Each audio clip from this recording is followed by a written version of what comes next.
And ನೀವು ಹೇಳಿದ್ರಿ ತುಂಬಾ ಡಿಫ್ರೆಂಟ್ ಆಗಿ ಆಗ್ತಾರೆ ಅಂತ ಹೇಳ್ತಿದ್ರು ಅಂತ. ಆಕ್ಚುಲಿ ಅದು ನಿಜ. ಅದು ಈಗ ನಾವು ಅದಕ್ಕೆ ಮುಂಚೆ ಸೀರಿಯಲ್ ಎಲ್ಲ ಕಾಮನ್ ನೋಡೋದು, ಬಟ್ ರಿಯಲ್ ಆಗಿ ನಾವು ತನಿಷಾ ನೋಡಿದ್ದು ಬಿಗ್ ಬಾಸ್ ಅಲ್ಲಿ. ಅಲ್ಲಿ ನೀವು ಉಡ್ತಾ ಇದ್ದಂತ ಸ್ಯಾರಿಗಳು ಡಿಸೈನ್ಸ್ ಆಗಿರ್ಬೋದು, ಅದಕ್ಕೆ ಮ್ಯಾಚಿಂಗ್ ಆಗುವಂತಹ ಜ್ಯುವೆಲರೀಸ್, ಆಮೇಲೆ ಆ ಬೊಟ್ಟುಗಳು ಅವೆಲ್ಲ ನೋಡಿ ಸಿಕ್ಕಾಪಟ್ಟೆ ಇನ್ಸ್ಪೈರ್ ಆಗಿದ್ದಾರೆ. ಅಂಡ್ ಅದು ಒಬ್ರು ಯಾರೋ ಒಂದು ಕಮೆಂಟ್ ಮಾಡಿದ್ರು, ಅಂದ್ರೆ ಇಡೀ ಬಿಗ್ ಬಾಸ್ ಮನೆಯಲ್ಲಿ ಸಿರಿ ಮೇಡಮ್ ಬಿಟ್ರೆ ತನಿಷಾ ಅವರೇನೆ ಅಷ್ಟು ಪರ್ಫೆಕ್ಷನ್ ಆಗಿ ಜ್ಯುವೆಲರಿ ಆಗ್ಲಿ ಸ್ಯಾರಿ ಆಗ್ಲಿ ತೊಟ್ಟಿರೋದು ಅಂತ. ಏನಕ್ಕಂದ್ರೆ ಅಂದ್ರೆ ಈಗ ಅಂಡ್ ಇನ್ನೊಂದು ಏನಂದ್ರೆ ತನಿಷಾ ಅವ್ರನ್ನ ಹಂಗೆ ನೋಡಕ್ ಇಷ್ಟ ಪಡ್ತಾರೆ ಫ್ಯಾನ್ಸ್. ಅದು ನಿಮ್ಗೆ ಗೊತ್ತಾ? ಆಕ್ಚುಲಿ ಗೊತ್ತಿರ್ಲಿಲ್ಲ. ತುಂಬಾ ಇಷ್ಟ ಪಡ್ತಾರೆ. ತುಂಬಾ ನನ್ಗೆ ಕಮೆಂಟ್ ಓದೋ ಹುಚ್ಚು ನನ್ಗೆ. ಯಾವ್ದಾರ ನನ್ ವಿಡಿಯೋ ಅಂತಾನೆ ಅಲ್ಲ, ನಾನು ಮೊನ್ನೆ ಜ್ಯುವೆಲರಿ ಶಾಪ್ದು ವಿಡಿಯೋಗಳು ನೋಡ್ತಾ ಇದ್ದೆ, ಸೊ ಬೇರೆಯವ್ರು ಹಾಕಿದ್ದು, ಅದ್ರಲ್ಲಿ ಕಮೆಂಟ್ಸ್ ತುಂಬಾ ಅದೇ ಇದ್ದಿದ್ದು. ಓ ಹೌದಾ? ಆಕ್ಚುಲಿ ನಾನು ನೋಡಿಲ್ಲ. ಅಂದ್ರೆ ಇದು ನಾನು ಮೊದ್ಲು ನೋಡ್ತಾ ಇದ್ದೆ, ಯಾವಾಗ ಬಿಟ್ಟೆ ಅಂತಂದ್ರೆ ಒಂದಷ್ಟು ನೆಗೆಟಿವ್ ಕಮೆಂಟ್ಸ್ ಯಾವಾಗ ಬರಕ್ ಸ್ಟಾರ್ಟ್ ಆಯ್ತು ಅದೆಲ್ಲಿ ಅಂದ್ರೆ ನಾನು ತುಂಬಾ ಈಸಿ ಗೋಯಿಂಗ್, ಆ ಈಸಿ ಗೋಯಿಂಗ್ ಪ್ಯಾಟ್ರನ್ ನನಗೆ ಚೇಂಜ್ ಮಾಡ್ಕೊಳಕ್ ಇಷ್ಟ ಇರ್ಲಿಲ್ಲ. ಸೊ ಅದೆಲ್ಲಿ ಡಿಸ್ಟರ್ಬ್ ಮಾಡುತ್ತೋ ಅನ್ನೋ ಒಂದು ಇದಕ್ಕೋಸ್ಕರ ನಾನು ನೋಡ್ತಿರ್ಲಿಲ್ಲ. ಯಾವಾಗ ಟೈಮ್ ಪಾಸ್ ಮಾಡ್ಬೇಕು ಅಥವಾ ಬೋರ್ ಆಗ್ತಿದೆ ಅಂದಾಗ ನಾನು ಕಮೆಂಟ್ಸ್ ಓದ್ತಾ ಇದ್ದೆ ಅಷ್ಟೇ. ಬಿಟ್ರೆ ನಾನು ಬಂದು ನೋಡಿದ್ದು ನನ್ನ ಎಲಿಮಿನೇಷನ್ ಆದ್ಮೇಲೆ ಕಮೆಂಟ್ಸ್. ಓ ಮೈ ಗಾಡ್, ಎಷ್ಟು ಪಾಸಿಟಿವ್ ಆಗಿತ್ತು. That is like full happy moment ನನಗೆ. ಸೊ ಅದಾದ್ಮೇಲೆ ಮತ್ತೆ ಟೈಮ್ ಆಗಿಲ್ಲ ನನಗೆ ಜಾಸ್ತಿ ನೋಡೋದಕ್ಕೆ.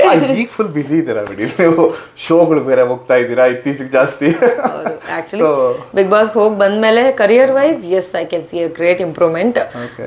ಅಫ್ಕೋರ್ಸ್ ನಾನು ಮೊದಲು ಶೋಸ್ ಮಾಡ್ತಾ ಇದ್ದೆ, ಬಟ್ ಅವಾಗ ಆಂಕರ್ ಆಗಿ ಮಾಡ್ತಾ ಇದ್ದೆ, ಇವಾಗ ಗೆಸ್ಟ್ ಆಗಿ ಹೋಗ್ತಿದ್ದೀನಿ. So that is one proud feeling. ಯಾವಾಗ್ಲೂ ನಮ್ಮ ಇದ್ರಲ್ಲಿ ಏಕ್ದಮ್ ಎಲ್ಲೋ ಹತ್ತು ಬಿಡಕ್ಕೆ ಇಷ್ಟ ಆಗಲ್ಲ. ಹಾರ್ಡ್ ವರ್ಕ್ ಇಷ್ಟು ವರ್ಷದಿಂದ ಮಾಡ್ಕೊಂಡು ಬಂದಿರ್ತೀವಿ, ಯಾರು ಗುರ್ತಿಸ್ತಿಲ್ವಲ್ಲ ಅನ್ನೋದೊಂದು ಬೇಜಾರು. ನಾನು ಆ್ಯಕ್ಚುಲಿ ಈ ಬೇಜಾರನ್ನ ಬಿಗ್ ಬಾಸ್ ಮನೆಯಲ್ಲೂ ಹೇಳ್ಕೊಂಡಿದ್ದೀನಿ. ನಾನು ಇಲ್ಲಿ ಎಷ್ಟೇ ಹಾರ್ಡ್ ವರ್ಕ್ ಮಾಡಿದ್ರು ನನ್ನ ಮಕ್ಳು ಒಬ್ರು ಗುರ್ತಿಸಲ್ವಲ್ಲ ಅಂತ ಅನ್ಕೊಂಡು ಬೇಜಾರು ಮಾಡ್ಕೋತಾ ಇದ್ದೆ. ಬಟ್ ಆಚೆ ಬಂದ್ಮೇಲೆ ಗೊತ್ತಾಯ್ತು, ಅಲ್ಲಿ ಮನೆ ಒಳಗಡೆ ಇರೋರು ಗುರ್ತಿಸಿಲ್ಲ ಅಂದ್ರೆ ಏನಾಯ್ತು, ಆಚೆ ಇರೋರು ಎಲ್ಲರೂ ನನಗೆ ಗುರ್ತಿಸಿದ್ದಾರೆ ಅಂತ. ಅದೊಂದು ಸಿಕ್ಕಾಪಟ್ಟೆ ಖುಷಿ ಕೊಟ್ಟಿಲ್ಲ. ಆಕ್ಚುಲಿ ನೀವು 2 weeks ಅಲ್ಲೇ ನೀವು ಪ್ರೂವ್ ಮಾಡ್ಕೊಂಡ್ಬಿಟ್ರಲ್ಲ. ಸೊ ನಿಮ್ಗೆ ಕಿಚ್ಚ ಸರ್ ಇಂದ ಡೈರೆಕ್ಟ್ ಆಗಿ ನಿಮ್ಗೆ ಅಪ್ರಿಶಿಯೇಟ್ ಸಿಕ್ಬಿಡ್ತು. ಫಸ್ಟ್ ಸಿಕ್ಕಿದೆ ನಿಮ್ಗೆ ಅನ್ಸುತ್ತೆ. ಮತ್ತೆ ಅದು ನೀವು ಏನಂತಾರೆ ಅದನ್ನ ಕ್ಯಾಟಗರೀಸ್ ವೈಸ್ ಮಾಡಿದ್ರಲ್ಲ, ಅಲ್ಲಿಂದ ಇದ್ದು ಉತ್ತಮರು ಏನೋ ಅನರ್ಹರು, ಸಮರ್ಥರು ಅಸಮರ್ಥರು. ಸೊ ಅಸಮರ್ಥರ ಕ್ಯಾಟಗರಿಯಿಂದ ಒಂದೇ ವೀಕಲ್ಲಿ ಫಸ್ಟ್ ಪಾಸಿಟಿವ್ ತಗೊಂಡವ್ರು ನೀವೇನೆ. ಸೊ ಅಲ್ಲಿ ಉತ್ತಮ ತಗೊಂಡಿದ್ದೀರಾ ಅಂದ್ರೆ ಸೊ ನೀವು ಸೊ ರಿಯಲ್ ಲೈಫಲ್ಲಿ ಹಂಗೆ ಇದ್ದೀರಾ ಅಂತ. ಅಂದ್ರೆ ನನಗೆ ಅಲ್ಲಿ ಕೆಲವ್ರು ಹೇಳೋರಲ್ಲ, ನನಗೆ ವಿನಯ್ ಆಗಿರ್ಬೋದು, ನಮ್ರತಾ ಆಗಿರ್ಬೋದು, like few others had the problem. ನಾನು ಲೀಡ್ ಮಾಡ್ತೀನಿ, ಸುಮ್ಮನೆ ಹೋಗ್ಬಿಟ್ಟು ಲೀಡ್ ಮಾಡ್ತೀನಿ ಅಂತ. ಅಂದ್ರೆ ಏನಾದ್ರೂ ಒಂದು ಇನ್ಸಿಡೆಂಟ್ ಇತ್ತು ಅಂದ್ರೆ ನಾನೇ ಫಸ್ಟ್ ಇನಿಷಿಯೇಟಿವ್ ತಗೊಂಡ್ಬಿಡ್ತೀನಿ ಮಾಡೋದಕ್ಕೆ ಅಂತ. That's how I know the life.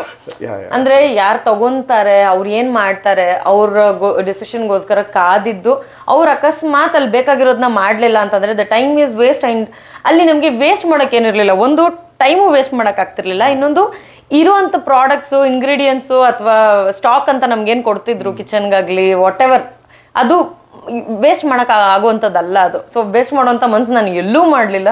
So like ಏನೋ ಬೇರೆ ಯಾರಿಗೋ ಕೈ ಕೊಟ್ಟರೆ ಇನ್ನೇನೋ ಆಗ್ಬಿಡುತ್ತೆ ಅನ್ನೋದಕ್ಕೋಸ್ಕರ ನಾನೇ ಇನಿಷಿಯೇಟಿವ್ ತೊಗೊಂಡು ಏನೇನೋ ಮಾಡ್ತಾ ಇದ್ದೆ. So all that has troubled few people, but I think that's how I lead my life. ಏನಾದರೂ ಒಂದು ಇದೆ ಇಲ್ಲಿ ಅಂತಂದ್ರೆ, ಇಲ್ಲಿ ಏನೋ ಒಂದು ಹಿಂಗಿದೆ ಅಂತಂದ್ರೆ okay let me lead and make it better ಅಂತ. I always have that feeling, ನಾನು ಮಾಡಿದ್ರೆ ಕರೆಕ್ಟ್ ಆಗಿರುತ್ತೆ ಇದು ಅಂತ. ಓಕೆ. ಅಂಡ್ ಒಂದು ವಿಡಿಯೋ ನನ್ಗೆ ಭಾಳ ಇಷ್ಟ ಆಗಿತ್ತು, ಒಂದು ಗ್ಲಿಮ್ಸ್ ಎಲ್ಲ ಅದೇ ತೋರಿಸ್ತಾ ಇದ್ರಲ್ಲ ಕಿಚ್ಚ ಸರ್ ಈ ತರ ಟ್ರೋಲ್ ಆಗಿತ್ತು ಆ ತರ. ನೀವು ಇದನ್ನ ನೋಡಿದ್ರೆ ಗೊತ್ತಾ, ನಾನು ಹುಡುಕ್ತೆ, ನಂಗೆ ಸಿಕ್ಕಿಲ್ಲ, ಆಮೇಲೆ ಹುಡುಕ್ಬಿಟ್ಟು ತೋರಿಸ್ತೀನಿ. ನೀವು ಜೈಲಿಂದ ಈಚೆ ಬರೋವಾಗ ಬರ್ತಿದ್ದೀರಾ, ಅದು ನೋಡಿ ಏನ್ ಗುರು ರೋಡಿ ಇದ್ದಂಗಿದ್ದಾರೆ ಅಂತ ಒಂದು ವಾಯ್ಸ್. ಆ ವಿಡಿಯೋ ನೋಡಿದೀರಾ? ಹೆಂಗ ಅನಿಸ್ತಾ ಆ ಥ್ರಿಲ್? ನೀವು ಬರ್ತಾ ಇರೋದು ನಂಗೂ ಹಂಗೆ ಅನಿಸ್ಬಿಟ್ಟು ಒಂದು ಕ್ಷಣ. ಕರೆಕ್ಟ್ ಏನೋ ಹಿಂಗ್ ಬರ್ಬೇಕಾದ್ರೆ ಅವ್ರಿಗೇನೋ ಹಿಂಗ್ ಲುಕ್ ಕೊಟ್ಟು ಹೋಗಿದ್ದೀನಿ ನಾನು. ಅಂದ್ರೆ ಅಲ್ಲಿ ನಡೆದಿರುವಂತ ಕೆಲವೊಂದು ವಿಷಯಗಳು ನಮ್ಗೆ ಎಷ್ಟು ಕಾಮನ್ ನಾರ್ಮಲ್ ಆಗಿತ್ತು ಅಂತಂದ್ರೆ, C I am getting goose bombs. ಆಚೆ ಬಂದು ನೋಡಿದ್ರೆ ಅದಿಷ್ಟು ದೊಡ್ಡದಾಗಿ ಕಾಣಿಸ್ತದೆ. ಅಂಡ್ ಲೈಕ್ ಇಂಪ್ಯಾಕ್ಟ್ ಅಷ್ಟೊಂದು ಆಗತ್ತೆ ಅಂತ ನಾನು ಅನ್ಕೊಂಡಿರ್ಲಿಲ್ಲ. ಯಾಕೆಂತಂದ್ರೆ ನಾನು ತುಂಬಾ ಲೈಟ್ ಆಗಿ ತಗೊಳ್ತೀನಿ ಎಲ್ಲಾ ವಿಚಾರಗಳನ್ನ. ಇವಾಗ ವಿನಯ್ ಕೂಗಾಡ್ತಿದ್ರು, ಅಗ್ರೆಷನ್ ಅಂತ ಹೇಳ್ತಿದ್ರು, ಹಂಗೆಲ್ಲ ಆಡ್ಬೇಕಾದ್ರೆ ಹಿಂಗ್ ನೋಡ್ಬಿಟ್ಟು ಹಿಂಗ್ ಸುಮ್ಮನೆ ಆಗ್ಬಿಡ್ತಿದ್ದೆ. ನಾನು ಮ್ಯಾಟ್ರ್ ಆಗ್ತಿರ್ಲಿಲ್ಲ ನನಗೆ. ಬಟ್ ಬೇರೆಯವ್ರು ಅದನ್ನ ತುಂಬಾ ರಿಯಾಕ್ಟ್ ಮಾಡೋರು, ಯಾಕೆ ಇಷ್ಟೊಂದು ರಿಯಾಕ್ಟ್ ಮಾಡ್ತಾರೆ ಅಂತ ಅನ್ಕೊಳ್ತಾ ಇದ್ದೆ ನಾನು. ಬಟ್ ನಾವು ಮಾಡೋದು ಹಂಗೆ ರಿಯಾಕ್ಷನ್ ಆಚೆ ಬಂದಿದೆ ಅಂತ ನನಗೆ ಗೊತ್ತಿರ್ಲಿಲ್ಲ. But because yes, Namrata is very expressive ಆಯ್ತಾ ಇನ್ ದಟ್ ಕೇಸ್. ಅಲ್ಲಿ ಹೆಂಗ್ ಆಗೋಗ್ಬಿಟ್ಟಿತ್ತು ಅಂತಂದ್ರೆ, ಹಾಗಲಕಾಯಿ ಫ್ರೈ ಮಾಡೋದು ಓ ವಾವ್ ಸೂಪರ್ ಅಂತ ಅನ್ನೋವರೆಗೂ ಆಗ್ಬಿಟ್ಟಿತ್ತು. ಸೊ ಅವ್ರು ಆತರ ಎಕ್ಸ್ಪ್ರೆಷನ್ ಕೊಡ್ಬೇಕಾದ್ರೆ ನಾನು ಅನ್ಕೋತಿದ್ದೆ, ಯಾಕೆ ಇಷ್ಟು ಎಕ್ಸ್ಪ್ರೆಷನ್ ಕೊಡ್ತಾರೆ ಇವರು ಅಂತ. ಬಟ್ ಏನಂದ್ರೆ ನಾನು I am already an expressive person. ನಾನು ಇಮಿಡಿಯೇಟ್ ಆಗಿ ಎಕ್ಸ್ಪ್ರೆಸ್ ಮಾಡ್ಬಿಡ್ತೀನಿ, ಬಟ್ ಅವರಷ್ಟು ಮಾಡಲ್ಲ. ಓಕೆನಾ, ಅವ್ರು she is very excited in many things. ಅದು ನನಗೆ ಒಳ್ಳೆ ವಿಚಾರ ಆಗಿರ್ಬೋದು, ಕೋಪ ಬಂದಾಗ ವಿಚಾರ ಆಗಿರ್ಬೋದು, ಎಲ್ಲದಕ್ಕೂ ಅವ್ರು ಹಂಗೆ ರಿಯಾಕ್ಟ್ ಮಾಡ್ತಾರೆ. Then later we realise things.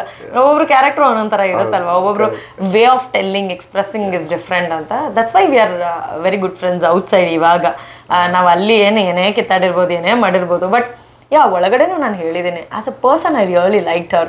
But as a contestant ನನಗೆ ಅಷ್ಟು ಇಷ್ಟ ಆಗಲಿಲ್ಲ ಅವರು ಅಂತ ನಾನು ಅದನ್ನು ತುಂಬ ಕಡೆ ಒತ್ತಿ ಹೇಳ್ಬಿಟ್ಟಿದ್ದೀನಿ. ಮೇ ಬಿ ಅವ್ರಿಗೆ ಅದು ಡಿಸ್ಟರ್ಬ್ ಆಗಿರ್ಬೋದು, ಟ್ರಿಗರ್ ಆಗಿರ್ಬೋದು, ಬಟ್ ಇವಾಗ ಏನಾದರೂ ಎಪಿಸೋಡ್ಸ್ ನೋಡಿದ್ರೆ ಅವ್ರಿಗೆ ಗೊತ್ತಾಗುತ್ತೆ ನಾನು ಯಾಕೆ ಅದನ್ನ ಹೇಳ್ತಾ ಇದ್ದೆ ಅಂತ. So that's how it is. But ಏನಂದ್ರೆ ಎಷ್ಟು ಸಣ್ಣ ವಿಷಯನೋ, ನಾನು ವಿನಯ್ಗೆ ಒಂದ್ಸತಿ ಆ ಹಳ್ಳಿ ಟಾಸ್ಕಲ್ಲಿ ಬೈದಿರೋದು ಅಷ್ಟೇ, ರಕ್ಷಕಕ್ಕೆ ಬೈದಿರೋದು ಅಷ್ಟೇ, ಅಷ್ಟೆಲ್ಲ ದೊಡ್ಡದಾಗಿ ಕಾಣಿಸುತ್ತೆ ಅಂತ ನಾನು ಇಮ್ಯಾಜಿನ್ ಮಾಡ್ಕೊಂಡು ಇದೆ. ಅದೇ ರೈಸ್ ಆಗಿದ್ದೊಂದು ಚಿಕ್ಕ ಕಂಟೆಂಟು ಕರ್ನಾಟಕದಲ್ಲಿ ಮತ್ತೆ ಬೆಂಕಿ ಎದ್ಲಪ್ಪ, ಇಲ್ಲೆಲ್ಲ ಟ್ರೋಲ್ ಆಗೋಕ್ ಶುರು ಆಯ್ತು. ಇದು ಬೇಕಿತ್ತು ಜನಗಳಿಗೆ, ಅದು ನಿಮ್ಗೆ ಅಲ್ಲಿ ಚಿಕ್ಕದಾಗ ಕಾಣಿಸ್ತಾ ವಿಷಯ ಅಲ್ಲಿ ಏನು ಅನ್ಸ್ತಾ ಇರ್ಲಿಲ್ಲ. ಮತ್ತೆ ಯಾವ್ದೋ ದೊಡ್ಡದಾಗಿರೋಂಥದ್ದು ನಾರ್ಮಲ್ ಆಗಿ ಕಾಣಿಸ್ಬಿಟ್ಟಿರುತ್ತೆ ನಮ್ಗೆ ಅಲ್ಲಿ. ಅಂದ್ರೆ ಬಿಕಾಸ್ ಅದೇ 4 ಗೋಡೆ ಮಧ್ಯೆ ಇದ್ದು ಅದೇ ಮುಖಗಳನ್ನ ನೋಡಿ we have stop analysing things. ಅಂದ್ರೆ ಈ ವಿಚಾರಕ್ಕೆ ಇವ್ರು ಹಿಂಗ್ ರಿಯಾಕ್ಟ್ ಮಾಡ್ತಾರೆ ಅನ್ನೋದು ನಮ್ಗೆ ಫಿಕ್ಸ್ ಆಗಕ್ ಸ್ಟಾರ್ಟ್ ಆಗ್ಬಿಡ್ತು. ಈಗ ನಮ್ಮ ಮನೆಗಳಲ್ಲೆಲ್ಲ ಕಿತ್ತಾಡಿದ್ರೆ ಏನ್ ರಾತ್ರಿ ಕಿತ್ತಾಡ್ತೀವಿ, ಬೆಳಗ್ಗೆ ಸರಿ ಹೋಗ್ತೀವಲ್ಲ, ಹಂಗ ಆಗೋಗ್ಬಿಡಕ್ ಸ್ಟಾರ್ಟ್ ಆಯ್ತು. ಅಲ್ಲಿ ಬೆಳಗ್ಗೆ ಕಿತ್ತಾಡಿದ್ರೆ ರಾತ್ರಿ ಸರಿ ಹೋಗ್ತಿದ್ವಿ, ರಾತ್ರಿ ಕಿತ್ತಾಡಿದ್ರೆ ಬೆಳಗ್ಗೆ ಸರಿ ಹೋಗ್ತಿದ್ವಿ. ಸೊ ಆಚೆ ಜನಕ್ಕೆ ಪಾಪ ತುಂಬಾ ಕನ್ಫ್ಯೂಷನ್ ಆಗ್ಬಿಡ್ತಿತ್ತು ಅನ್ಸುತ್ತೆ. ನೋಡ್ಲೇಬೇಕಲ್ಲ ಮುಖ ಬೆಳಗ್ಗೆ ಮತ್ತೆ ಮನೆ ತರ ಆಗ್ಬಿಡಿ.